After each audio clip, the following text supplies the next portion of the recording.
তিতাবৰ পৌৰসভাই এখন জাননী দিছে। আমাৰ ধুদুৱালি কাষৰ যিসকলে অসমীয়া যুৱক যুৱতীসকলে বেপাৰ কৰি আছে, সেই ব্যৱসায়ীসকলক দোকান গৃহ খালী কৰিবলৈ নিৰ্দেশ দিছে আৰু যিসকলৰ বকেয়া ধন দিবলৈ আছে, এই বকেয়া ধনখিনিও দিবলৈ কৈছে উইদিন 7 days। তেওঁলোকে ক'ত সংস্থাপিত কৰি বেপাৰ কৰিব, কেনেধৰণে পৰিয়াল পোহপালত দিব, এই সম্পৰ্কত যোৱাকালি তিতাবৰ সাপ্তাহিক বজাৰ পৰিচালনা সমিতিৰ লগত ব্যৱসায়ীসকলৰ এখন বৰ্ধিত কাৰ্যনিৰ্বাহক সভা অনুষ্ঠিত হৈছিলে। উক্ত বৰ্ধিত কাৰ্যনিৰ্বাহক সভাই কেইটামান প্ৰস্তাৱ যুগুত কৰিছিলে। এই প্ৰস্তাৱকেইটা যুগুত কৰি তিতাবৰ পৌৰসভাৰ কাৰ্যবাহী বিষয়াক আমি লিখিতভাৱে তেওঁলোকক জনাইছিলোঁ যে 7 দিনৰ ভিতৰত দোকান গৃহ খালী কৰিব পৰা নাযাব। যিহেতু বিকল্প সুবিধাজনক স্থান নোহোৱা পৰ্যন্ত বিষয়টো পুনৰ আলোচনাৰ পৰ্যালোচনাৰ প্ৰয়োজন আছে। আমি কৈছোঁ তিতাবৰ সাপ্তাহিক বজাৰ পৰিচালনাৰ তৰফৰ পৰা এখন দায়ীপত্ৰ দিছোঁ, স্মাৰকপত্ৰৰ জৰিয়তেও জনাইছোঁ। আৰু ইতিমধ্যে আমি বহু পূৰ্বৰ পৰাই, যিহেতু আমাৰ চৰকাৰী পঞ্জীয়নভিত্তিক এখন সমিতি আছে, তাৰ অন্তৰ্ভুক্ত ব্যৱসায়ীসকল আছে, ব্ৰিটিছৰ আমোলতে এইখন নিৰ্মিত এখন সাপ্তাহিক বজাৰ। গতিকে তেওঁলোকে কোনো ধৰণৰ বজাৰ সমিতিৰ লগত পৰ্যালোচনাৰ সভা অনুষ্ঠিত নকৰিলে, প্ৰয়োজন বিধো নকৰি এতিয়া তেওঁলোক উচ্ছেদ কৰি ক'ত ব্যৱসায় দোকান গৃহ দিব। তেওঁলোকে দিবলৈ লৈছে তাত। সেই গৃহটো আছিলে আকৌ যোৰহাট জিলা নিয়ন্ত্ৰিত বজাৰ সমিতিৰ দ্বাৰা নিৰ্মিত, বহু পূৰ্বে নিৰ্মিত এটা গৃহ, মুকলি ছেট আছিলে, অ'পেন ছেট। তেতিয়ালৈকে তাত কি কৰিছে, ৱালকেইখন মাৰি পেলাই যুক্ত স্থানত তাত বেপাৰ কৰিবলৈ নিৰ্দেশ দিছে। তেওঁলোকে যাবলৈ অপৰাগ, কাৰণ ৰাস্তাৰ কাষতেই দোকান নচলে, চব অনলাইন ব্যৱসায় হ'ল, ব্যৱসায়িক মন্দা।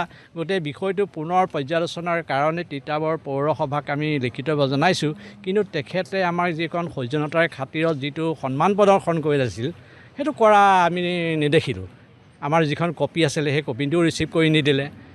উল্টাই যিখিনি ভাঙি পেলাম বুলি ক'লে, যোৰহাট জিলাৰ উপায়ুক্তক আমি জনাম, এনেকুৱা ধৰণৰ কথা কিছুমান ক'লে, যিখিনি আমি তিতাবৰ সাপ্তাহিক বজাৰ পৰিচালনা সমিতি সুখী নহয় তেখেতৰ বক্তব্যত। সেইকাৰণে আমি আপোনালোকৰ মিডিয়াৰ জৰিয়তে আমি প্ৰতিবাদ সাব্যস্ত কৰিছোঁ, বিষয়টো স্থগিত ৰাখিবলৈ কৈছোঁ। আৰু বজাৰ সমিতি আৰু তিতাবৰ পৌৰসভা দুয়োটা একেলগে বহি এটা মিউচুৱেল এমিকেবল এটা ছেটেলমেণ্ট নোহোৱা পৰ্যন্ত এই উচ্ছেদখন স্থগিত ৰাখিবৰ কাৰণে আমি দাবী জনাইছোঁ। তিতাবৰ পৌৰসভাই এখন জাননী দিছে।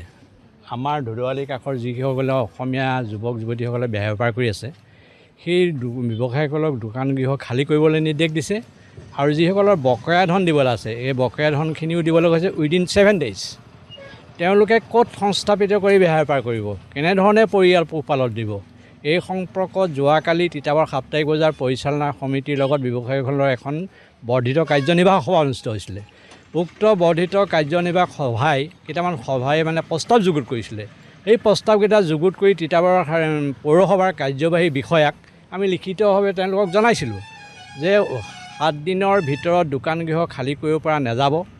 যিহেতু বিকল্প সুবিধাজনক স্থান নোহোৱা পৰ্যন্ত বিষয়টো পুনৰ আলোচনাৰ পৰ্যালোচনাৰ প্ৰয়োজন আছে। আমি কৈছোঁ তিতাবৰ সাপ্তাহিক বজাৰ পৰিচালনাৰ তৰফৰ পৰা এখন দায়ীপত্ৰ দিছোঁ, স্মাৰকপত্ৰৰ জৰিয়তেও জনাইছোঁ।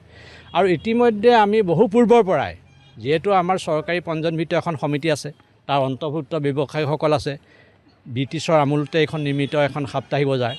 গতিকে তেওঁলোকে কোনো ধৰণৰ বজাৰ সমিতিৰ লগত পৰ্যালোচনাৰ সভা অনুষ্ঠিত নকৰিলে, প্ৰয়োজন বিধো নকৰি এতিয়া তেওঁলোক উচ্ছেদ কৰি ক'ত ব্যৱসায় দোকান গৃহ দিব। তেওঁলোকে দিবলৈ লৈছে তাত। সেই গৃহটো আছিলে আকৌ যোৰহাট জিলা নিয়ন্ত্ৰিত বজাৰ সমিতিৰ দ্বাৰা নিৰ্মিত, বহু পূৰ্বে নিৰ্মিত এটা গৃহ, মুকলি ছেট আছিলে, অ'পেন ছেট। তেতিয়ালৈকে তাত কি কৰিছে, ৱালকেইখন মাৰি পেলাই যুক্ত স্থানত তাত বেপাৰ কৰিবলৈ নিৰ্দেশ দিছে। তেওঁলোকে যাবলৈ অপৰাগ, কাৰণ ৰাস্তাৰ কাষতেই দোকান নচলে, চব অনলাইন ব্যৱসায় হ'ল, ব্যৱসায়িক মন্দা। গোটেই বিষয়টো পুনৰ পৰ্যালোচনাৰ কাৰণে তিতাবৰ পৌৰসভাক আমি লিখিতভাৱে জনাইছোঁ। কিন্তু তেখেতে আমাৰ যিখন সৌজন্যতাৰ খাতিৰত যিটো সন্মান প্ৰদৰ্শন কৰি আছিল, সেইটো কৰা আমি নেদেখিলোঁ। আমাৰ যিখন কপি আছিলে সেই কপিটোও ৰিচিভ কৰি নিদিলে। উল্টাই যিখিনি ভাঙি পেলাম বুলি ক'লে, যোৰহাট জিলাৰ উপায়ুক্তক আমি জনাম, এনেকুৱা ধৰণৰ কথা কিছুমান ক'লে, যিখিনি আমি তিতাবৰ সাপ্তাহিক বজাৰ পৰিচালনা সমিতি সুখী নহয় তেখেতৰ বক্তব্যত। সেইকাৰণে আমি আপোনালোকৰ মিডিয়াৰ জৰিয়তে আমি প্ৰতিবাদ সাব্যস্ত কৰিছোঁ, বিষয়টো স্থগিত ৰাখিবলৈ কৈছোঁ।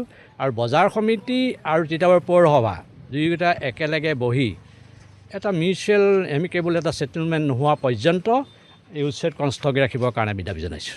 যিকোনো খবৰৰ বাবে যোগাযোগ কৰক 7099017330 লগতে 7099017110 নম্বৰত।